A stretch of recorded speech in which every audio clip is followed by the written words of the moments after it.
नमस्ते, उम्मीद करते हैं कि आप लोग बहुत ही अच्छे होंगे। बिहार सरकार के द्वारा जो है एक बहुत ही बड़ी अपडेट यहाँ पे निकल के आ रही है बिहार में ज़मीन रजिस्ट्री को ले 1 अप्रैल 2026 से ज़मीन रजिस्ट्री का जो नियम है ना उसको यहाँ पे सरकार चेंज करने जा रही है। अब यहाँ पे समझिए कि ज़मीन रजिस्ट्री का जो नियम है ना वो चेंज होने से बहुत सारे ऐसे ज़मीन रजिस्ट्री है जिसपे यहाँ पे प्रभाव पड़ने वाले हैं, क्योंकि इससे पहले मैंने बताया ही था इसका जो है रेट भी बढ़ेगा और साथ ही साथ जो ऑनलाइन प्रक्रिया से अभी जो है ज़मीन की रजिस्ट्री हो रही है ना, अब इसमें जो है थोड़ा सा लेंथी प्रोसेस यहाँ पे सरकार करने जा रही है और कहीं ना कहीं समझिए कि आपके हित में ही है, क्योंकि बहुत सारे जमीन जो है फर्जीवाड़ा के तहत जो है यहाँ पे रजिस्ट्री हो जाती है, दोहरी रजिस्ट्री हो जाती है। कई बार जो है जमीन बेचने वाले आपके साथ जो है धोखा कर देता है, समस्या क्रिएट हो जाता है, जमीन की रजिस्ट्री दोबारा हो जाता है या फिर जमीन सही नहीं रहता है, रजिस्ट्री हो पाती है। तो ऐसी चीज़ों से जो है थोड़ा थोड़ा सरकार यहाँ पे आपको समझिए कि बचाने की कोशिश कर रही है। हालांकि थोड़ा सा परेशानी हो सकता है। तो क्या कुछ नियम है, क्या अपडेट है, पूरी जानकारी बताएंगे, लेकिन उससे पहले अभी तक आपने इस वीडियो को लाइक नहीं किया हुआ है तो वीडियो को लाइक करिए। देखिए, आप सभी को पता ही होगा कि बिहार में जमीन की रजिस्ट्री की प्रक्रिया पूरी तरह से ऑनलाइन कर दी गई है। अगर आप बिहार में जमीन का रजिस्ट्री करना चाहते हैं तो सबसे पहले ई निबंधन पोर्टल के माध्यम से आपको जमीन का रजिस्ट्री के लिए जो डॉक्यूमेंट रजिस्ट्रेशन है ना, यहाँ पे आपको फॉर्म भरना होता है। फॉर्म भरने के बाद आपका जो है अपॉइंटमेंट बुक होती है, उसके बाद आपको डेट मिलता है या फिर खुद से आप डेट का सिलेक्शन कर सकते हैं। उस डेट पे जाकर जो भी यहाँ पे स्टाम्प विक्रेता होते हैं उनके थ्रू अपना जमीन का रजिस्ट्री आप करवाते हैं। अभी जो प्रक्रिया है, चालान भी ऑनलाइन भर सकते हैं, जमा कर सकते हैं।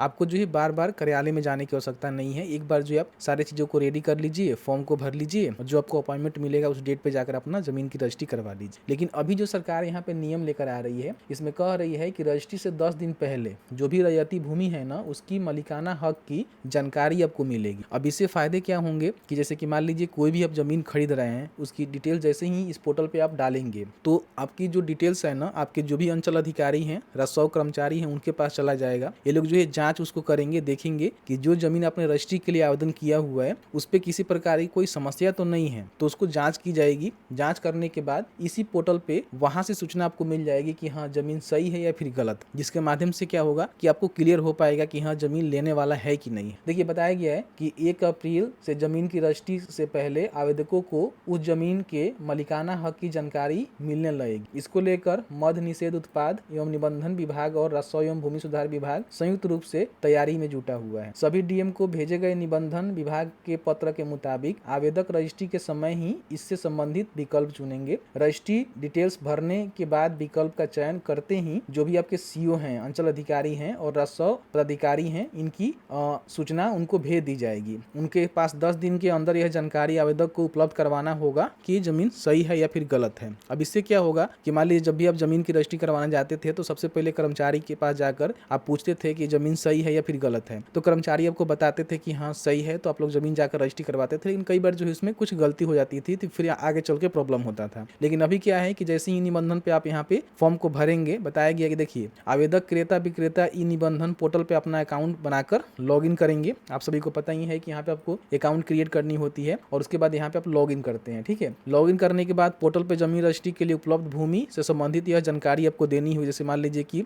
कौन से कार्यालय में आपको जमीन का रजिस्ट्री करवानी है, अंचल मौजा का नाम बताना है, थाना खासा खेसरा, जमाबंदी की चौहद्दी, भूमि का रकबा, जमाबंदी धारक का नाम, क्रेता का नाम, विक्रेता का नाम और भूमि का प्रकार आपको बताना होगा। भूमि के बारे में जैसे ही अपडेट जानकारी का विकल्प आप चयन करेंगे, संपूर्ण जानकारी संबंधित सीओ या फिर राजस्व अधिकारी के लॉगिन पे एसएमएस से भेज दी जाएगी। यानी कि जो भी आपके अंचल में राजस्व अधिकारी हैं, अंचल अधिकारी हैं, उनके लॉगिन पे डिटेल चला जाएगा कि ये जो है फॉर्म फिलअप हुआ है जिसकी रजिस्ट्री होनी है। सीओ राजस्व अधिकारी जांच पड़ताल करके अपडेट जानकारी इस 10 दिनों के अंदर पोर्टल पे अपलोड कर देंगे, जिससे आपको सूचना मिल जाएगा कि जमीन सही है या फिर गलत है। उसके बाद आपको जमीन की रजिस्ट्री करनी है। तो कहीं ना कहीं थोड़ा सा प्रोसेस लेंदी होगा, लेकिन आपके हित में है। जमीन की प्रॉपर जानकारी यहाँ पे लोग अपडेट करेंगे कि जमीन सही है या फिर गलत है, उसकी पूरी जानकारी आपको देखने को मिलेगा कि उसका मालिकाना हक किसकी है, जिसे आप खरीद रहे हैं उसका ही है कि दूसरा तो नहीं खरीद लिया है या फिर दूसरे के नाम से मालिकाना हक तो नहीं है, ये आप चेक कर सकते हैं। देखिए, बताया गया है कि अंचल कार्यालयों पर इसका थोड़ा सा बोझ बढ़ेगा। कहीं ना कहीं अंचल कार्यालय तो ऐसे ही भीड़ भाड़ चल रहा है, आगे चल के और भी भीड़ भाड़ यहाँ पे होने वाले हैं। तो ये जानकारी यहाँ पे निकल के आ रहा है। तो यहाँ पे जो भी जानकारी भरेंगे इसकी जानकारी सीधे सीओ के पास जाएगा। सीओ अपना 10 दिनों के अंदर उसकी जांच पड़ताल करेंगे, उसकी रिपोर्ट मालिकाना हक की जानकारी पोर्टल पे ही भेज देंगे, जिसके माध्यम से अगर आप साइबर कैफे से फॉर्म फिलअप करवाए हैं तो वहां से वो चेक कर लेगा, नहीं तो खुद भरे हैं तो खुद आप यहाँ पे लॉग इन करके चेक कर सकते हैं। तो ये जानकारी यहाँ पे निकल के आ रहा था जो मैं आपको बताना चाह रहा था। उम्मीद है वीडियो अच्छा लगा है तो वीडियो को लाइक करें, शेयर करें और आपके मन में कोई भी सवाल है तो प्लीज हमें जरूर बताएं।